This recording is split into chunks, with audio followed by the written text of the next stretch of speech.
Hello and welcome to Hawk Surfer Show, a whirlwind ride through whatever we want. I'm your host this week, Galen. And I'm your co-host, Matt, and we have no more time. We have to go straight into this. We have a Trailer Blazes for Pal World. Oh my god. Trailer Blazes!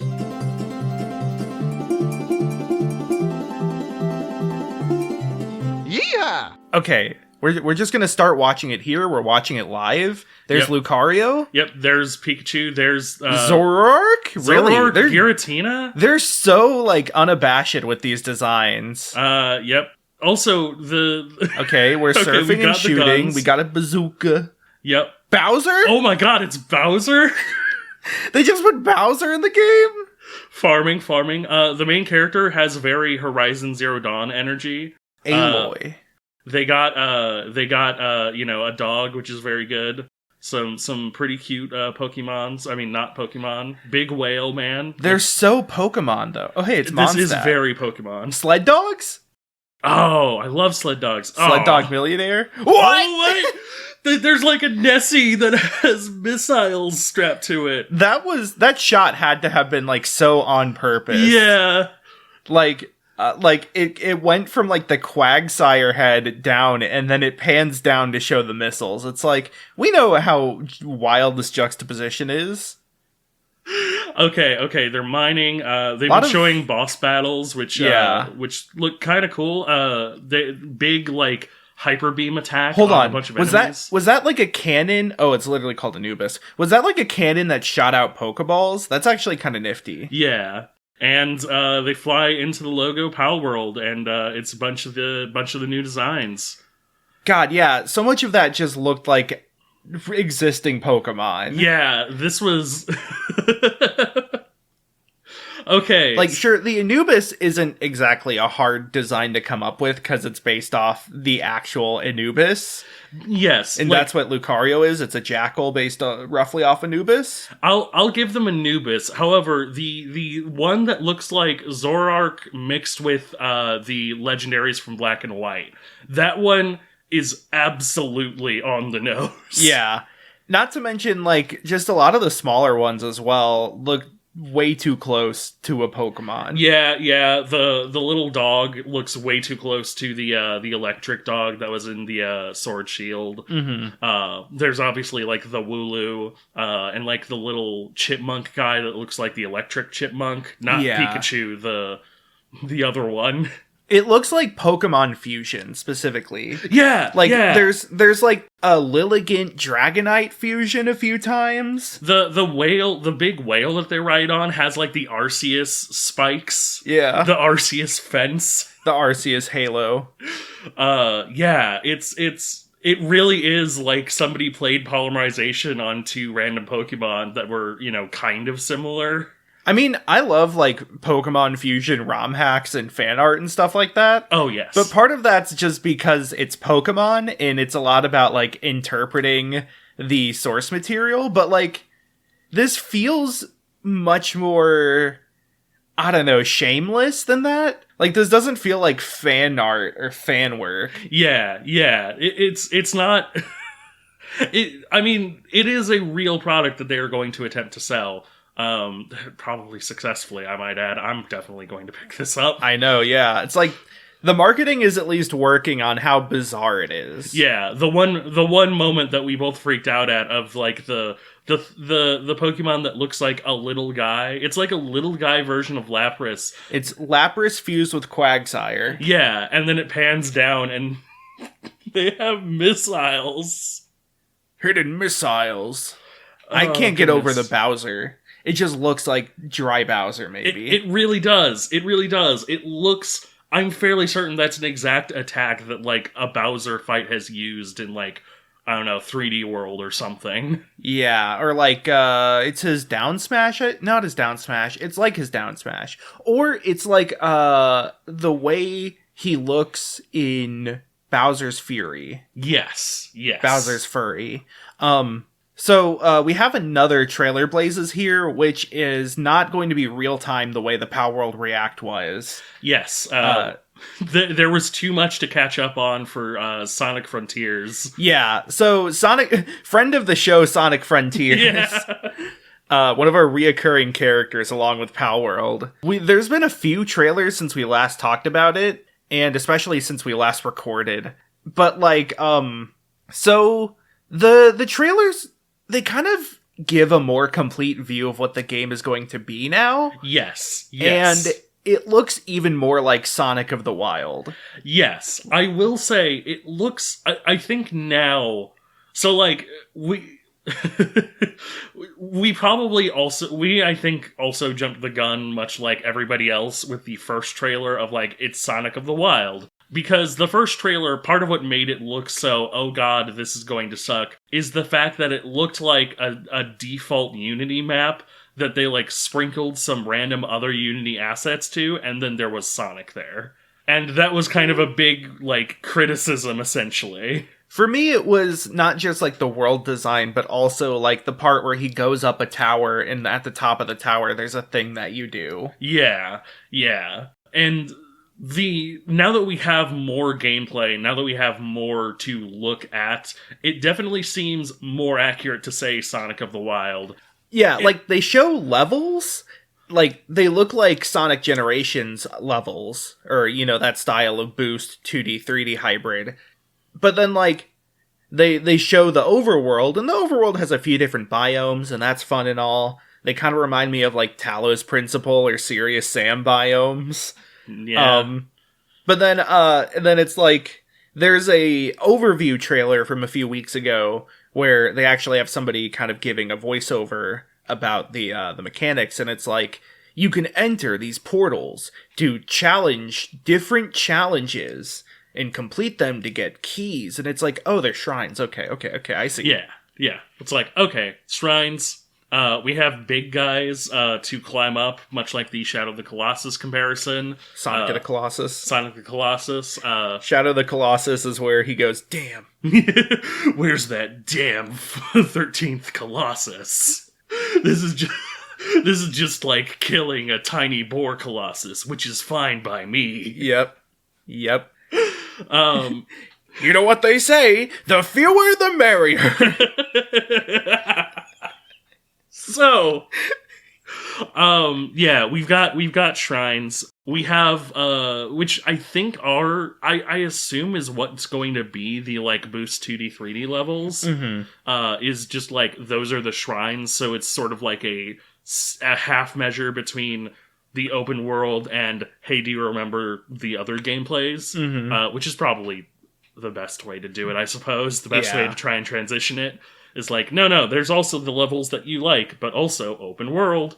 There's still, the Pokemon Ranger Circle thing still seems to be one of the primary mechanics. Yeah. They call it the Psyloop, which sounds like some sort of gaming infrastructure. Yeah. The Psyloop is like the newest, like, cooling system for gaming PCs. Yeah. Or I was thinking it's like a launcher for all of the Cygames products. Ah, yes. Like you could play Grand Blue and Shadowverse using the Psyloop. The Psyblue, that's Sonic's new color scheme. They showed a bit of the story. There's a little robot kid. Amy and Tails are kidnapped. Sonic kind of morbs out and his arm goes all glitchy, so that's fun. Yeah. Knuckles is, I guess, just not present because we never get any mention of him. Yeah, they literally just said Sonic is exploring cyberspace with Amy and Tails. Yeah. Presumably to stop the hacker and save Motherboard. Which was a fun reference that you made while watching the trailer as well. Mm-hmm. Yeah. Okay. So Sonic Team, if you're listening, I got a great idea for you, since you've clearly forgotten Knuckles exists. What if Knuckles was in the game, but, hit this, he was a bad guy, because he was tricked by Eggman, or whoever the big bad is. Also, there's no Eggman. He was tricked by whoever the big bad is into thinking that Sonic is a bad guy now. Wouldn't that be kind of cool, huh? I'm trying to think of, like, there is no spoon, but there is no Eggman. But I haven't watched The Matrix in so long that I can't think of a way to word it. My favorite activity at the fair is the spoon Eggman race. Yeah. Oh, God.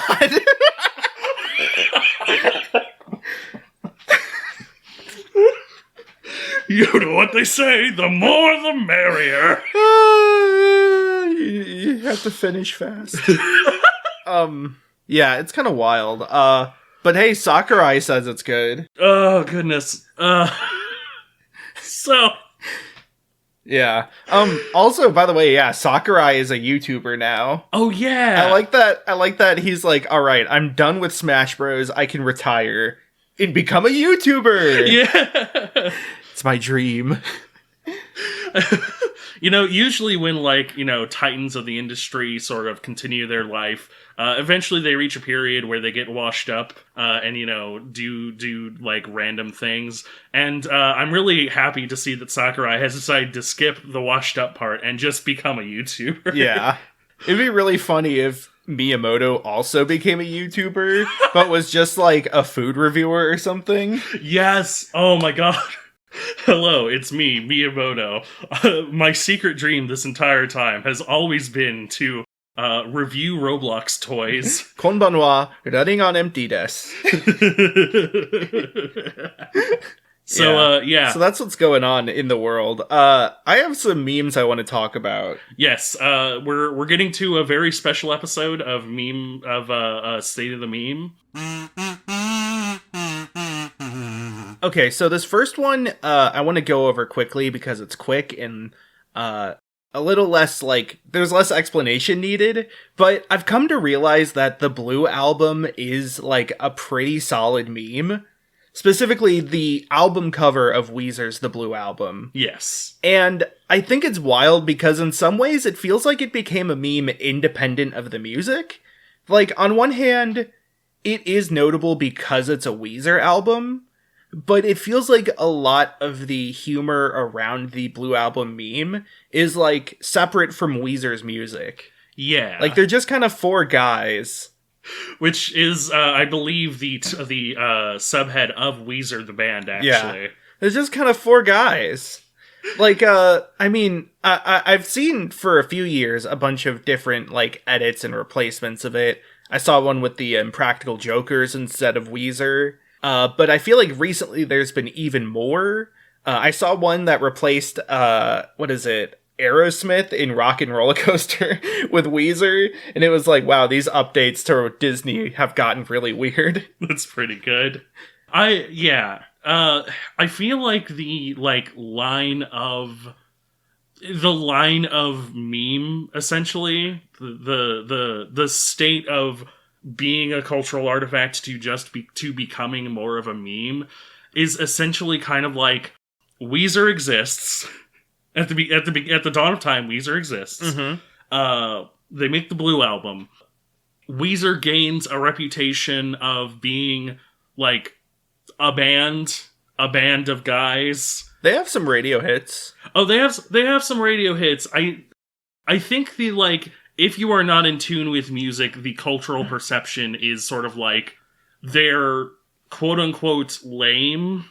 But secretly everybody likes their music. Kind of. They're kind of a lot of other 90s, early 2000s alt bands, Everclear, Eve 6, Third Eye Blind, stuff like that, where it's just kind of guys being vulnerable for once. Yeah. And then there's the song, they have a few whack songs, but Beverly Hills was a hit. That's one of their most approachable songs, I guess. But I think really Blue Album became a meme when their cover album released. Yes. With the cover of Africa specifically. I feel like that was when people started to get tired of Weezer, much in the same way people are tired of Imagine Dragons. But to the extent that it circled back around into ironic memedom. Much in the same way people make memes about Oh, the Misery. Because it has become so pervasive that you have to react to it, even though you don't like it. Yeah. I think another big thing here is TikTok. Mm-hmm. TikTok is where a lot of memes currently spread, and the punchline of Weezer is pretty popular. I know for a while there was a lot of different things where on TikTok there would be a duet this with your hardest riff, or duet this with your sickest, beat or, rhymes or whatever.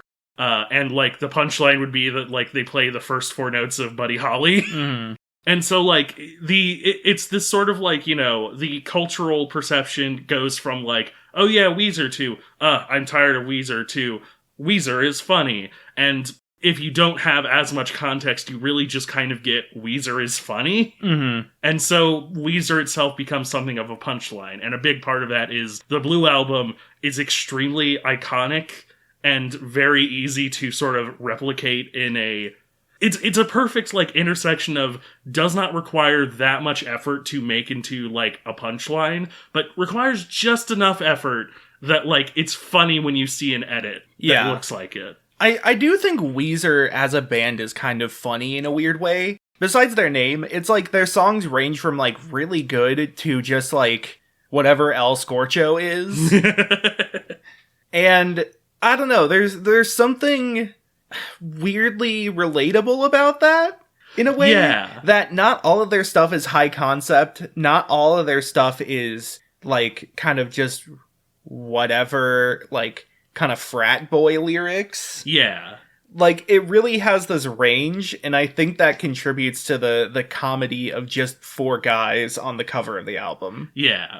It's I will admit, I like quite a few Weezer songs. Like, this discussion is essentially divorced from the quality of Weezer, the band. Yeah.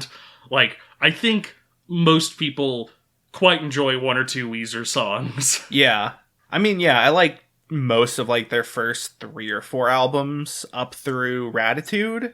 But yeah, I just think it's funny, and I feel like we're kind of at the point where you can be aware of the Blue Album meme and not listen to a single Weezer song, much less like a song from that album specifically, and it would still be funny. Yeah. I've seen, I think one of my favorites was like somebody made a kind of pixel arty bedroom looking thing, but on the wall was a very identifiable, mostly blue square with like just enough pixels to like, it's that level of abstraction, of like lost level abstraction, where you just get a couple colors and you go, God damn it. Yeah. Yeah. Okay, the other one is really important because it determines the fate of the internet. This is Reigensweep. Yes. So, okay, Reigen Arataka from Mob Psycho 100. Great character. He's a con man who pretends to be an exorcist to get money, and then when confronted with the fact that ghosts are real and psychic powers are real, and he's actually, like, helpless to stop them on his own, he turns into sort of a mentor and helps guide the main character Mob through, growing up. Mob Psycho's a very coming-of-age story. And Reigen learns to be more honest and nice through Mob. It's a mutually beneficial arrangement. Anyways, so with that being said, there was a poll for hottest anime DILF. Yes. And there was another one at the... hottest anime twink. That's right. Nice. And Reigen won both of them. And, like, twink is whatever. I do actually agree that Gintoki from Gintama should have won hottest anime DILF. Or maybe, like, there's probably others. There's probably somebody from, like, FMA who would have been better. Mustang. But anyways, so Reigen won both of those. And these were, I want to say, just Twitter polls where anyone can vote. But then there was also a hottest anime MILF poll, and Reigen won that. I don't think these were like people voted in who their characters were, and then those were put onto the poll. I have to imagine the poll creator put it there because Reigen won the twink and the DILF polls. Yeah.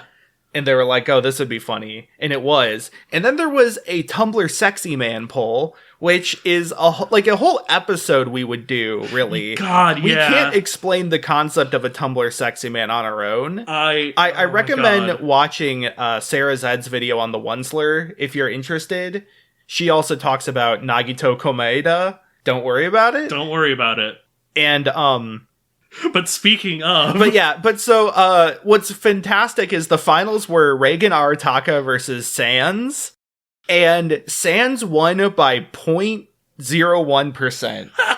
Like, literally, it was 50 0.01 to 49.99. Have you ever seen that movie of where the president of the United States is decided by exactly one person? I'm fairly certain that exact situation happened regarding the Tumblr sexy man. There was like one 13-year-old in New Jersey who didn't vote. Yeah.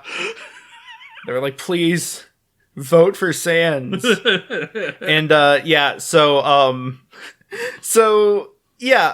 Reigensweep, of course, was the hashtag alluding to Morbius sweep, which was the call for Morbius to win every Oscar. And people started making fan art of Reagan and Sans, and they're dating now. Good. That's good. I don't know. It's just really fun.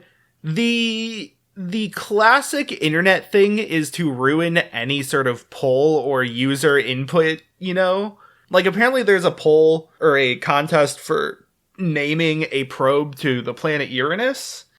And I've heard people be like, they're just doing it because they know people are going to make fun of it anyways. They might as well let people have their fun. Yeah. And there was, like, Bodie McBoatface. Yeah. Which was the survey or expedition boat that eventually was named the SS David Attenborough. Which I will say is a crime. But the SS Bodie McBoatface is perfect. Yeah. Thank you very much. And there's just, like, all those, like, Mountain Dew flavor polls that got rated by 4chan.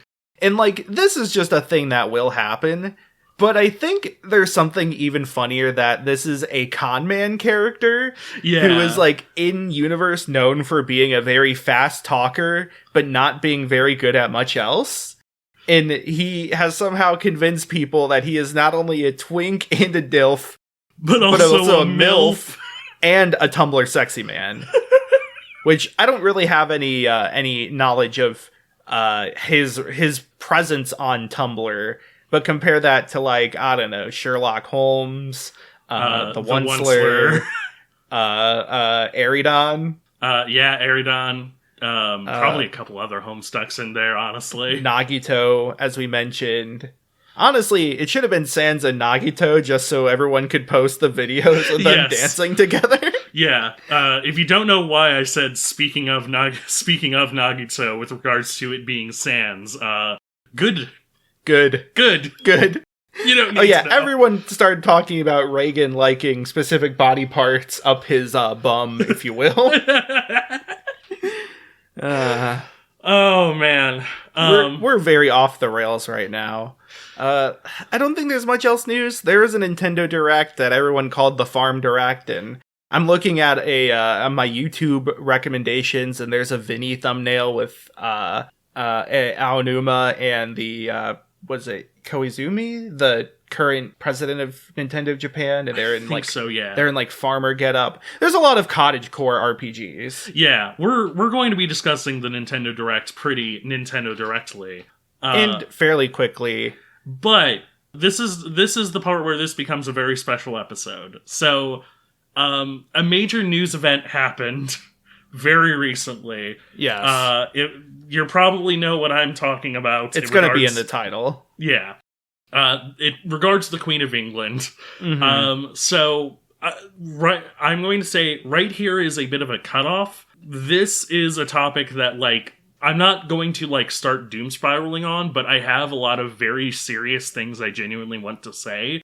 This is not a standard state of the meme thing, essentially. And so, like, this is going to be not necessarily a downer, but, like, this is going to be much more serious than what we standardly talk about. If you aren't in the mood for that, or you plainly don't care that much, which either is honestly perfectly fair, please head to this timestamp. 43:15. Okay, so the Queen of England, Queen Elizabeth II, died on September 15th. I think it was over a week ago, actually. Yeah, it was like the 10th or 9th. Yeah. I think it was the 10th specifically. Yeah. Because there was a joke about if it had happened one day later. Yes. So, with regards to talking about tragedies in meme culture, I am going to lay it on the table right here.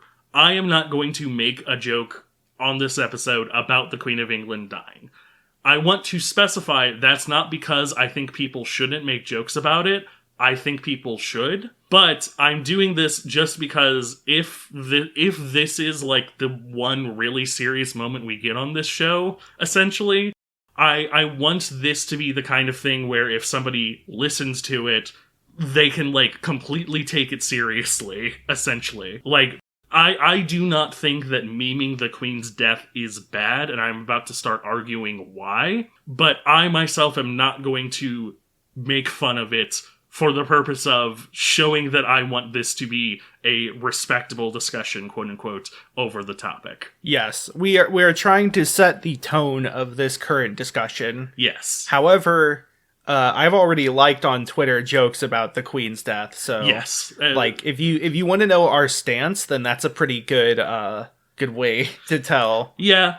I very much have also liked and probably retweeted a couple of jokes about it as well. So, okay.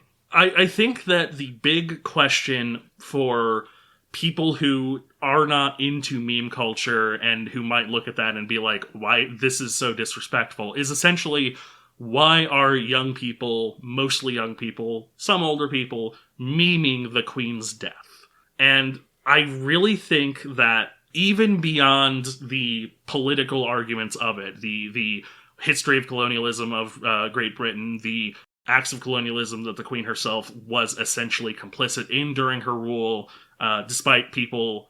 Well, first of all, going to just say there's a general hypocrisy that people are pointing out of people who defend the Queen, where on either the Queen either the royalty is entirely just, a head, like a powerless unit that's just there for tourism, or they have some power and therefore we should be applauding the Queen for the acts that she did to dismantle colonialism. Pick a lane. You cannot have it both ways. Either they are powerless and thus all of the acts that she couldn't have done anything about, quote-unquote, she is at fault for, or they have power and thus, same exact thing, she could have actively stopped any of the examples of colonialism that she didn't.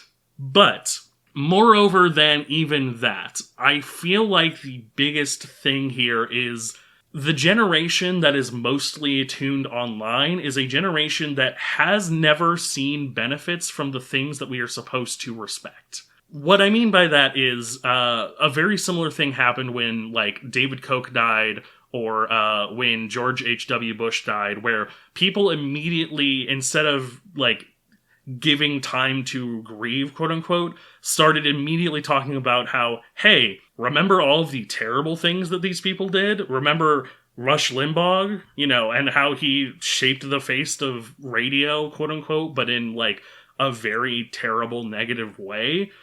That is the legacy that the people who have not, like, experienced any of the quote-unquote benefits of it immediately start talking about.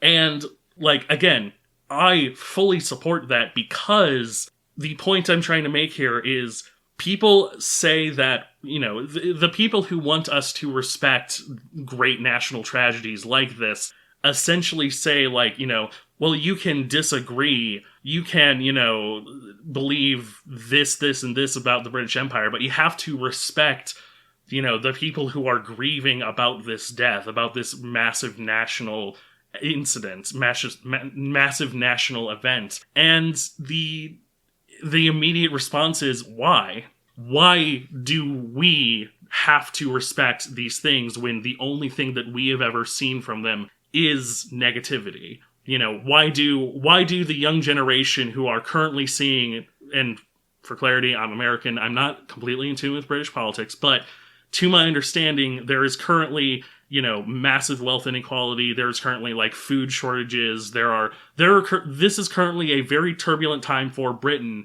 and the monarchy is living in, giant, massive mansions with literal gold and, a literal crown. And the younger generation is supposed to be like, well, I might be struggling, the everyday commoner, but hey, I should at least be respectful of the massively rich, massively powerful. Yeah. So another thing is that a lot of our generation and like the generation or two before it, a lot of these younger people online do not really care for tradition for tradition's sake, especially when a lot of those traditions were set before like 2 recessions happened. Yes. Like, remember, this is the generation of people that have lived through both the 2008 financial crisis and COVID-19. Yes. Like, these people live in a different world than when anything, like, than even when Diana was alive. Yeah. And I'll get to Princess Diana a bit later,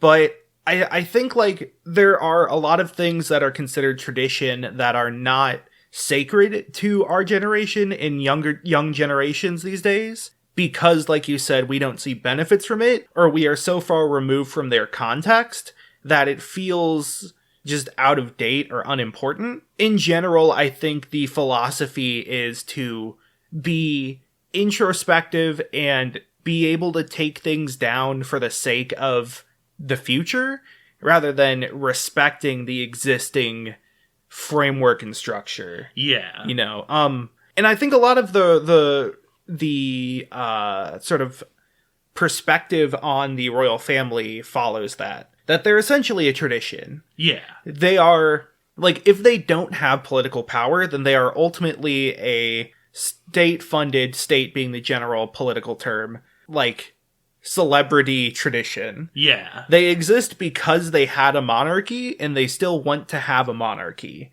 It doesn't really do many monarchy things, and clearly, like, they're not great monarchs if the reception is this mixed. And so it feels really, I don't know, really, really boring to be like, oh, you have to respect the queen's death. And it feels very out of touch in a lot of ways. It feels like it's a sentiment from centuries ago that has remained because of some sense of, like, keeping things as they ought to be.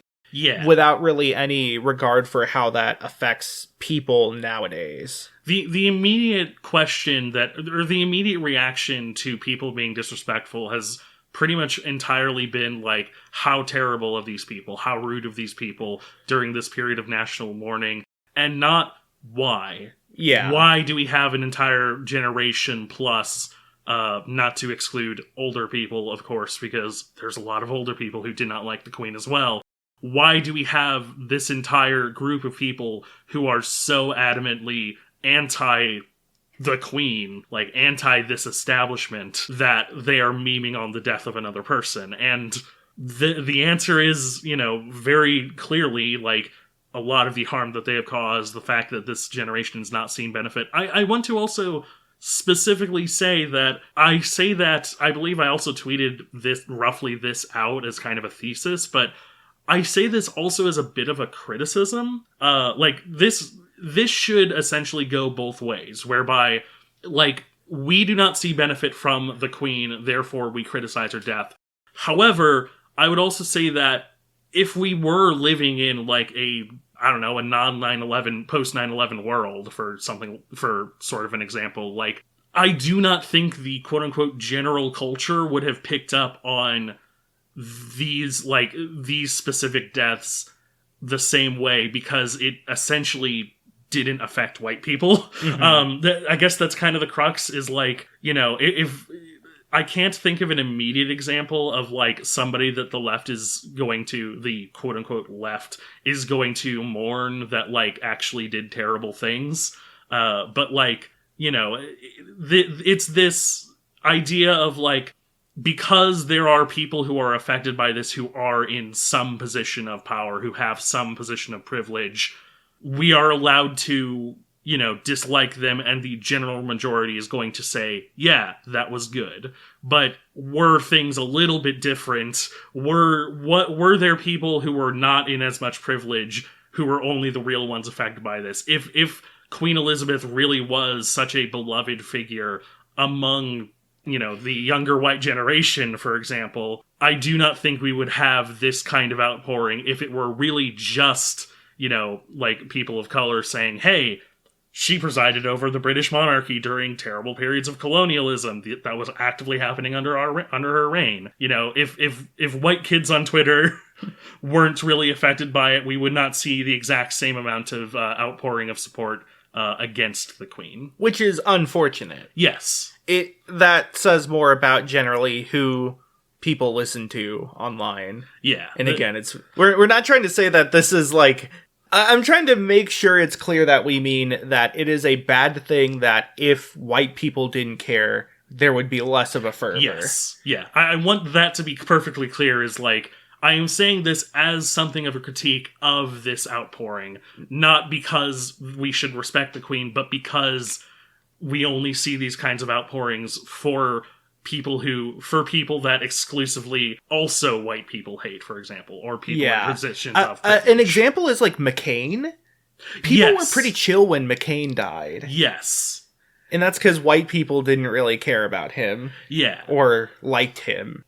Yeah, when McCain died, the general established idea was sort of like, you know, well, he respected a period of, you know, respectability within the Republican Party, so far divorced from the Trump period.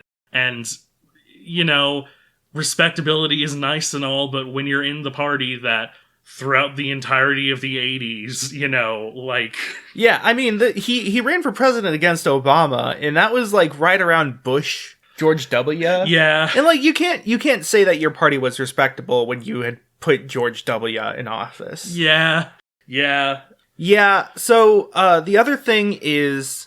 This was, like, in the last few years, we've also had, was it Harry, who kind of wanted to defect from the royal family? Yes, it was Harry and his wife Meghan. Yeah. I think. I know the wife's name, but not the prince's name. But I think that was such a, like, quote-unquote media circus that was everywhere, that it became more and more clear that the royal family was akin to, like, the Kardashians. Yeah. In that they are just a celebrity family.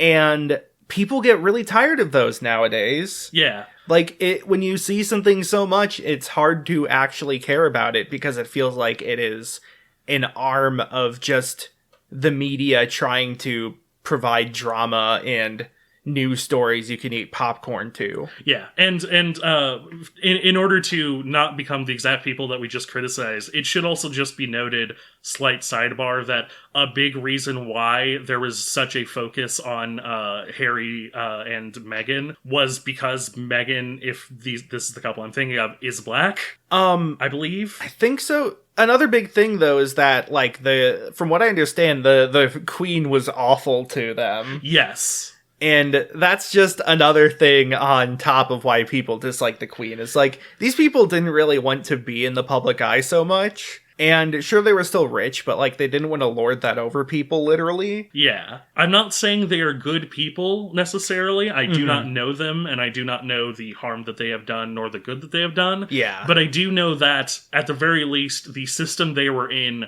tended to exclusively target them because Harry was a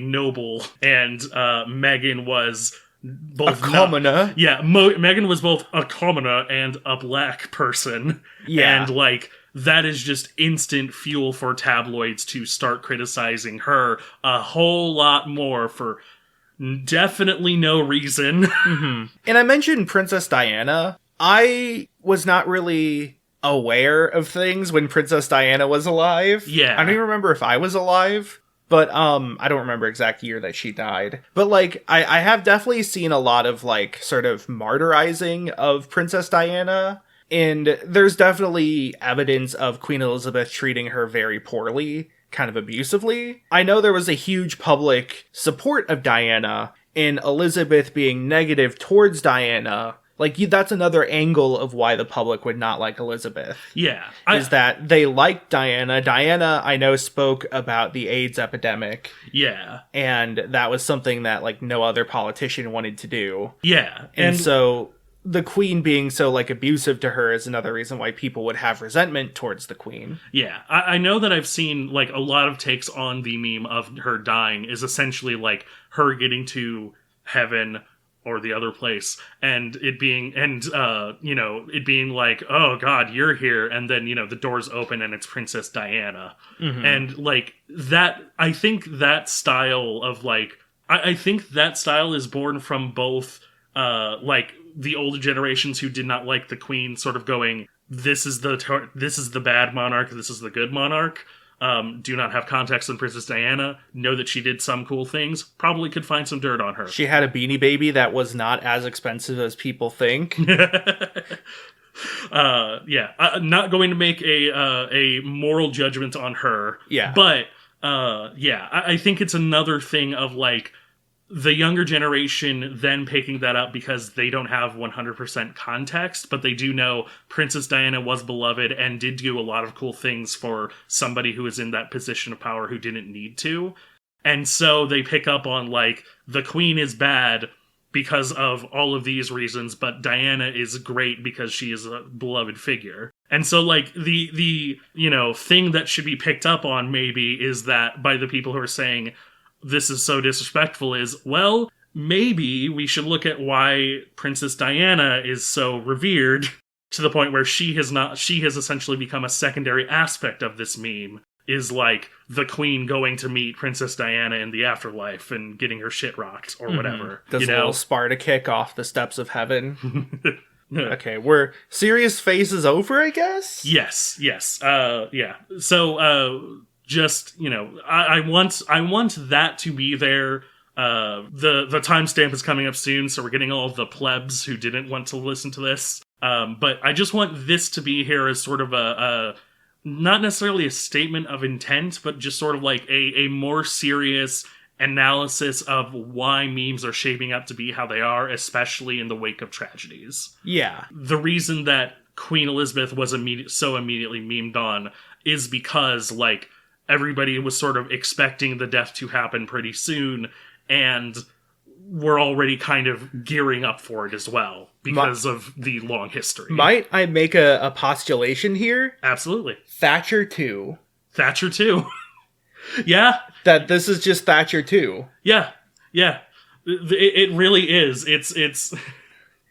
Like, people were ready because of Thatcher. They were like, okay, we gotta have something planned this time. Yeah, I'm even going to make, I guess, I'm going to sort of attempt a bit of a future shot here, which I try often and do not succeed in often, but the current PM, to my understanding, is terrible, and a lot of people on the left do not like her at all. She is seemingly just like an absolutely god-awful person and is going to be a god-awful PM. If she is essentially the new face of, the PM of, like, British Parliament for a while, I am willing to bet we are essentially going to get a Thatcher 3 resurrection joke. Holy shit. When she dies. Yeah. Like, if she is in power long enough that we have a Thatcher-like era with her, we are going to see the exact same thing in 50 years or whatever, where it's like, why are people so mean about this person? And it's like, well, look at the history before you. Yeah. Okay, so, taking the serious face off. Yes. I'm a comedy clown. Alright, so Nintendo Direct, really quick rundown. Not going to talk about cottagecore farming stuff because I already mentioned that. Yep. I'm going to specifically shout out exactly two. One, the new Story of Seasons reboot is actually over a game that I was very interested in. Story of Seasons, is it Friends of Mineral Town is the new one? I believe it's Friends of Mineral Town. I thought it was It's a Wonderful Life. No, it's Story of Seasons because Story of Seasons is essentially the new Harvest Moon by the original developers who could not retain the original Harvest Moon, like, franchise name. Is that what it is? Yes. I thought it was a Resident Evil Biohazard situation. No. It's a Wonderful Life is, I think, a different series of farm games. But, like, very much in the style as well. Okay, but what was the subtitle of the GameCube Harvest Moon? Oh my god, was that It's a Wonderful Life? It's literally on my GameCube game shelf. Hang on, have they had a Story of Seasons It's a Wonderful Life? Can you just, like, walk over to my game shelf and look at the box for Harvest Moon? It might even be on the spine. This is gonna be some real good audio. Oh, yeah. One of my favorite audio things is to have somebody walk away from the camera. Wait, you all have... Tezonde Oh my style. god, you have the Quidditch game? Oh, yeah, I have Quidditch World Cup. Yo, okay, Quidditch game, actually fucking baller, though. Okay. J.K. Rowling, terrible. Yeah. The Quidditch game, though, pretty good. Okay. Okay, hold on. J.K. Rowling's death may be a Thatcher 4. Oh my goodness. Wait, you can't say that. I know, but... it's gonna be... okay, it'll be an Elizadeath 2, not a Thatcher 3. She's an Elizadeath 2, but an LA 0. I'm just riffing. Oh, goodness. Anyways. Okay. So, New Story of Seasons is a reboot of one that I was actually quite excited about, so I'm looking forward to it. The other one, like Harvestella, looks like farm game but sad. Oh yeah, it looks like the Yoko Taro farm game. Yeah, it's like run a farm in a dying world and then go on an adventure to try and save it. Yeah. And like I'm expecting it to be really sad, but god, I actually really want to play it. The only cottagecore game I've really gotten into, I guess Animal Crossing counts, but it doesn't really have farming. But I was gonna say The Good Life, and it's more so because of the writing and the characters and all that, and not at all the farming and cottagecore mechanics. Yes. Like, The Good Life's mystery is fun. I'm not a fan of planting plants. That's a Swery game, right? Yeah, it's a Swery game. Swery, famous developer of Deadly Premonition. Yeah. And Deadly Premonition 2, which had a trans character, which was pretty... but then Swery straight up came out and was like, we're redoing this. I'm sorry. I wanted this to be a positive representation. I've heard your community. That's Swery based as fuck.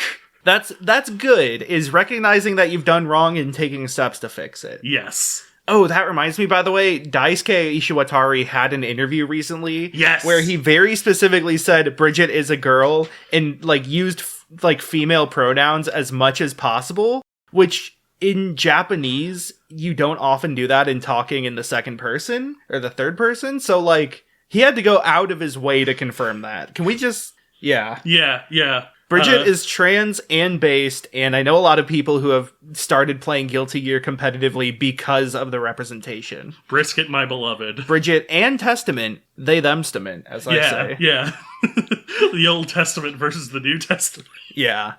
Okay, my picks from the Direct. So I had this whole text thread that I referenced on my stream the other day, where I went over a bunch of things. I was like, oh, that's kind of neat. For one, Peach Gardens in the Mario Kart DLC. Yes. Peach Gardens is a fantastic course. I gave sort of a wish list of courses I would want. I'd still love Maple Treeway, Daisy Cruise. There's another DS one. I guess DS Bowser's Castle would be good. DS Rainbow Road. Honestly, like, DS and Wii have some incredible course design. Yes. But then there was one I don't think I mentioned to you, but Ib is going to be on the Switch, and that's wild. I don't know much about Ib, so I guess bit of a spoiler for our next Spooky Month coming up, but we're going to be talking about Yume Nikki. Yeah. We're going to be talking about Yume Nikki and also a little bit over its impact on the RPG Maker horror scene. Yeah. And, like, Ib is one of the products of that, like, boom. And it's wild to me. Okay, it being on the Switch, I'm not exactly terribly surprised about. It being in a Nintendo Direct, I am more than a little surprised about. Yeah.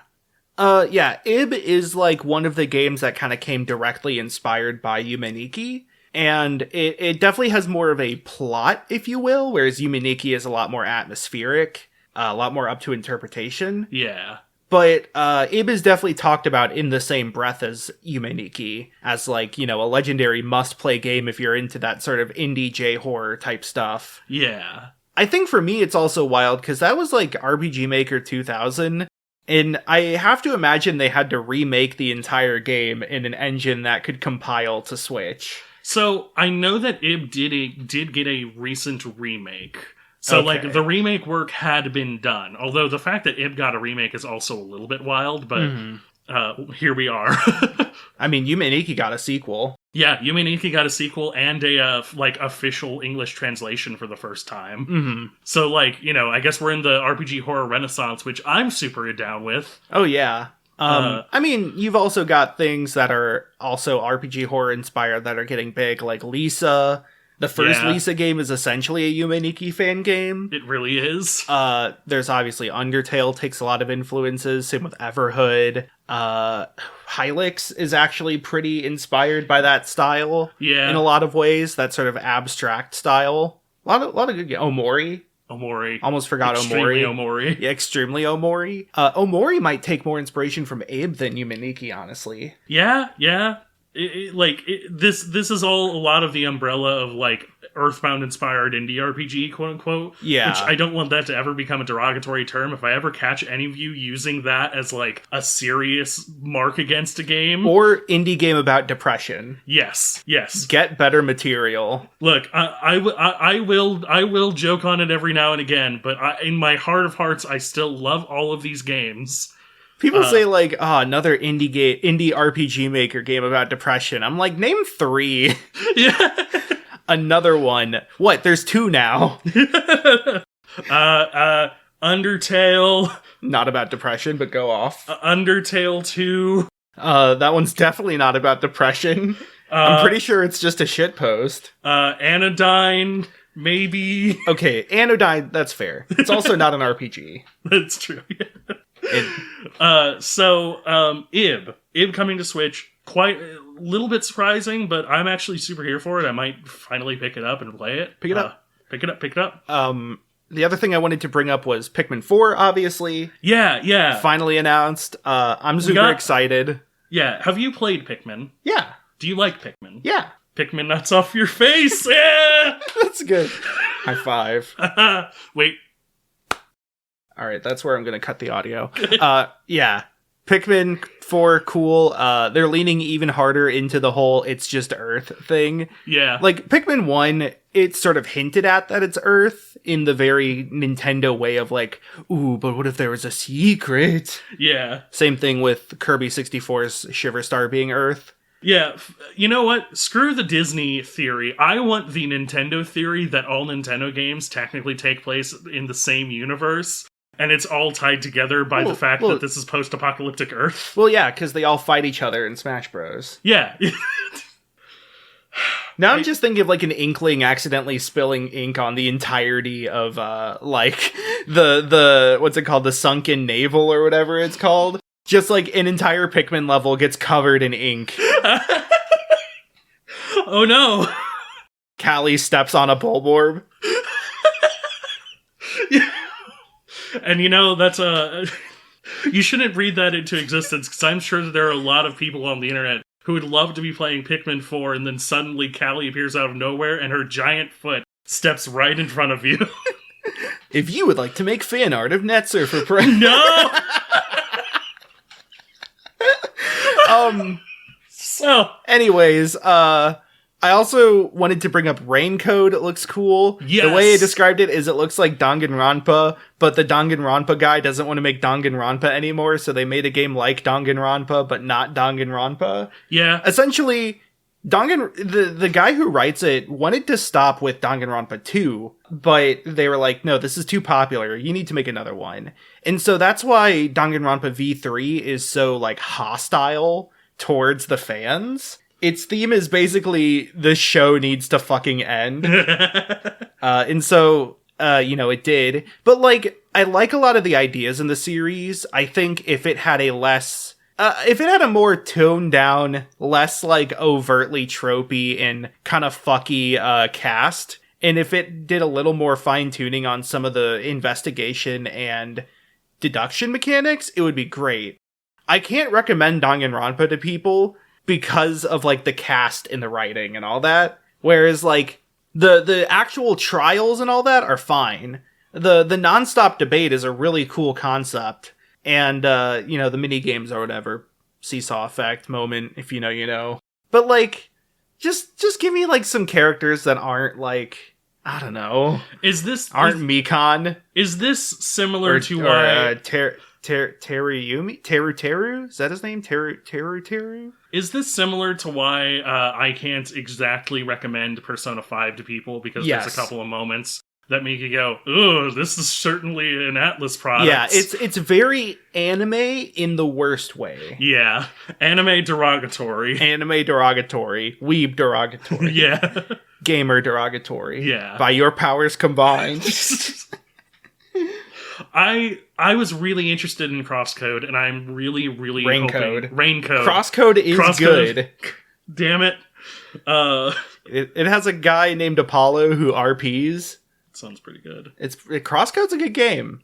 I really need to play it. It's a good action-adventure game. Take it from the person who likes action-adventure games. But Raincode, I'm really hoping is good. Yeah. Because that was one of the very few that, like, really stood out to me of, like, oh, that looks pretty damn good. Mm-hmm. I think besides Zelda, which was the other big thing... Oh, yeah. I think that the other one that I was really... So unfortunately, the other thing that got me really excited, which I think is probably a good sign of the fact that the Direct was a little underwhelming, is all of the Nintendo Switch Online 64 games. That's what I was going to mention. For one thing, GoldenEye coming back is huge. Yes! Like, if that has online multiplayer, it's going to be really funny to watch content. Oh my god. But also just local multiplayer. It's like the local multiplayer game. Yeah. Like, it's one of the games that really popularized couch local multiplayer. I think, like, so it took something that was kind of inaccessible, which is LAN parties, which was the main way to do local multiplayer for shooters before it, and made it accessible so people just had to have one system with one copy of the game and controllers. Yeah. It also kind of set a lot of design standards for console FPSs. It's a little wild. Like, I guess it's not that wild that it's coming, because it is such a massive, important, influential piece that's probably still fun to play couch co-op in. But I do also know that it hasn't aged well in the, like, pure mechanical sense. It's iconic, though. Yeah. It's definitely, like, maybe the most iconic non-Nintendo game other than, like, Banjo-Kazooie on the console. It's one of the most iconic licensed games. It was almost in Smash Bros. Oh my god, that I didn't know. Yeah, so I want to say it's the landmine. You know the landmine in Melee? If you view the trophy for it, its description and origin are top secret. That's because that was supposed to be from GoldenEye. Okay, but I guess they pulled out at the last minute. Yeah, that's pretty good. I like that a lot. So yeah, that's how important it is. Yeah. Wow. Yeah. It's a pretty big deal. I'm more excited though for Mario Parties 1 through 3. Yes. They showed Mario Party 1 and I was like, okay, sure, they'll probably do 2. Because I believe the Wii U had only 1 and 2 on its virtual console. Yeah. And then they showed 2 and I was like, okay, cool, I can finally play 2. I haven't played 2 before. And then it showed 3 and I was like, oh! Yeah. That's it. That's my shit. That's my jam. I hope they have netplay for 3 so we can do dual mode netplay. Yes! I'm like, yes 1v1 me in dual mode. I don't think we've ever talked about it on the podcast, but, like, you specifically have wanted to create, like, a professional dual mode bracket. Yes. For a while. Dual mode is a real game, and, like, it's fine as it is in the base game. I think if you modded it to, like, change a few mechanics, it would be perfect. Yeah. But as it is, like, you could run a dual mode tournament. Yeah, it's really good. It's 15 minutes, or no, 15 turns, basically the lowest turn amount. 2 out of 3 games, or tiebreaker based on, I guess, who had the most coins. And then you rock, paper, scissors for character pick. And whoever picks the character second gets first ban and then stage pick. Yeah. Because they ban a stage, first player gets to ban a stage, and then second player picks a stage. Yeah. And then counter picks are 1 ban, 1 stage, no DSR. So if anybody wants to... Yeah, if anyone wants to scribe that onto, like, a clay tablet... This is not a joke. We need to make this a real league. Yes. This would be amazing. Yes. If we, if it does come to netplay, expect the Net Surfer Pro Dual Mode Tournament. Yes. Oh my god, yes.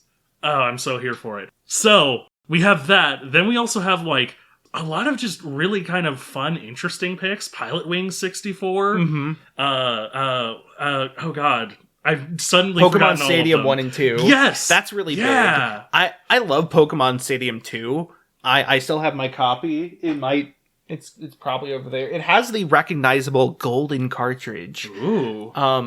Great game. It doesn't let you import Pokemon, which doesn't surprise me, because you would specifically need Pokemon Red, Blue, Yellow, and Gold, Silver, Crystal data. And you would also need to somehow have a controller that connects to the Switch, but also lets you put... I mean, it's different from, like, the 3DS letting you use Gold, Silver, Crystal save data from the eShop version of those games and connecting that to Pokemon Home. Yeah. There's a reason why most Pokemon games only let you transfer up instead of back down. Now I'm going to put on a bit of a conspiracy theorist hat, because I know that a semi-common thing that people think might be happening is like Game Boy games coming to Switch, like Game Boy and Game Boy Advance games coming to Switch Online, similar to the NES, SNES, N64 games. So, I'm willing to bet if that did happen, there would be a cross thing, whereby you could take Pokemon from your Nintendo Switch Online Game Boy games, and then use them in the N64 version of Stadium. I want this to happen. This probably is never going to happen, but I would kill for this. Yeah, that's a lot of conditional ifs. Yeah. But I'm a really bad coder.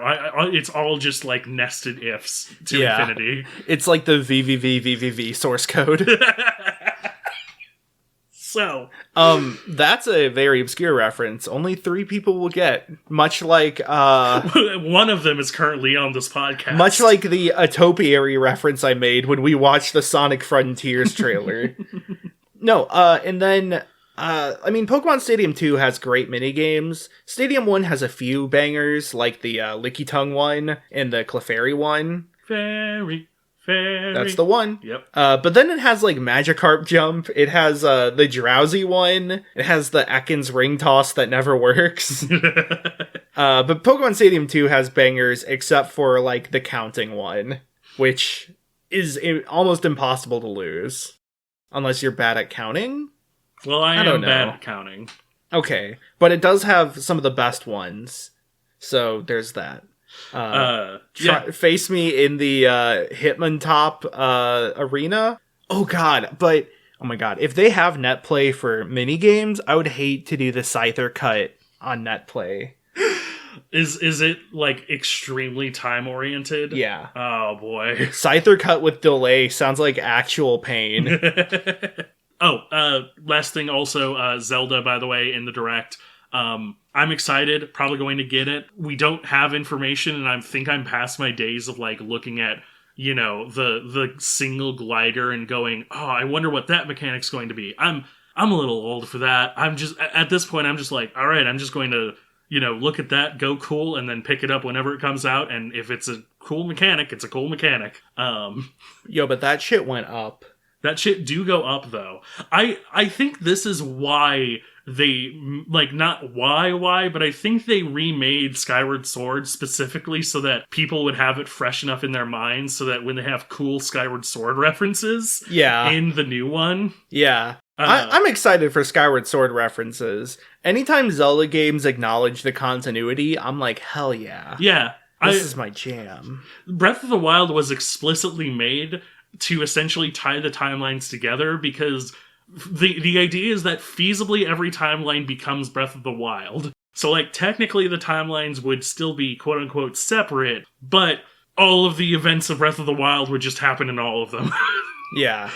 Which is some, like, Marvel-level fucking, like, timeline shenanigans that That's that Homestuck shit. God, yeah. But I'm excited for new Zelda. Okay, if you can put one N64 game on Nintendo Switch N64, what is it? Probably, I don't think they have Banjo-Tooie yet. They don't. That one would be great. My answer's gotta be Chameleon Twist. Yeah, that's a good choice. Which also does have local multiplayer. It's a good game. I feel like there's probably so many others I'm forgetting. I'm thinking either Snowboard Kids 2. That's a good one. Or, as a meme answer, Superman 64. That's a good one. I have a copy of that one as well. Yep, it's never going to get played. Mm-hmm. We will never... this is how you know we're not How Did This Get Played? Or Get Played, I think it goes by nowadays. I shouldn't use the podcast's dead name. But you know that we're not that podcast because we have bad games that we're never going to play. Yeah, but I did play like 7 hours of Shadow the Hedgehog. That's true. That's very true. So it all evens out. Instead of playing Superman 64, I just played Balan Wonderworld twice. Mm-hmm. Honestly, about the same amount of fun. Damn. Yeah, we got them Tims, though. Yeah, we're in the fragmentization stage of the episode. Yes. Much like Hyrule? Yeah, I guess so. I guess Hyrule is sort of fragmented. Yeah. I'm looking forward to seeing dehydrated Ganon. Except we're not Tears of the Kingdom, we're Tears of the Serfdom? Wait a minute. Wait, hang on. Hello, welcome back to Net King Pro. King Surfer Pro. King Surfer Pro. If we ever play like Crusader Kings 3 together, that's what it's gonna be. Mm-hmm. Anyways, that's been this episode. Yeah. You can follow us on any podcasting platform you want on, Spotify, Apple Podcasts, Amazon Podcasts, whatever. You can give us a like, give us a rating, give us a review, let us know what we've done wrong, let us know what we've done right, let us know how we can do right by you, and by that I mean let us know what you'd like us to cover in the future. You can follow us on Twitter at NetSurferPro, where you can also tweet things like that and get updates on our new episodes, and also in the form of little emoji riddle teasers. Yes. A little riddle. Just a little riddle. Mm-hmm. We're also not Hey Riddle. True.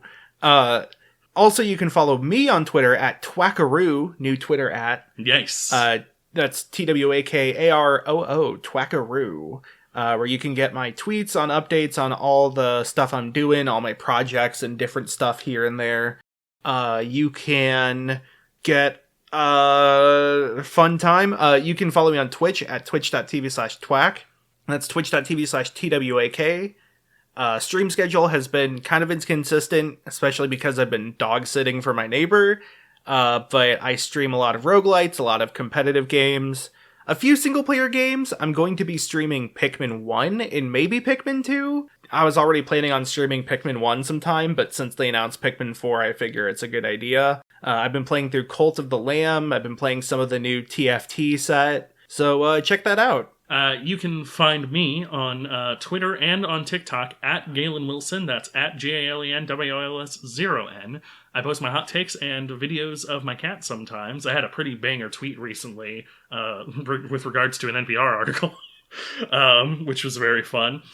You can find me on YouTube at The Only Galen on YouTube, where one of these days I will upload a video. But more importantly, you can find me on Twitch at Machine Gun Vampire, where I might have a little project in the works to actually start streaming more regularly. Hey. I might be currently commissioning somebody to make a picture that you guys might be seeing if you follow me on Twitch. A bit of a tube-shaped picture, if you will. Yes. In something of a V formation. Mm-hmm. V formation! Tube powers, activate! Turns into like an anime cat girl. Oh no! Yeah. And this has been your Talk Surfer show. Play Splatoon 3. Play Splatoon 3. And don't. You know what? Just don't. Just don't. That's the advice this week. That's our regular advice column, as we always do. Yes. Goodbye.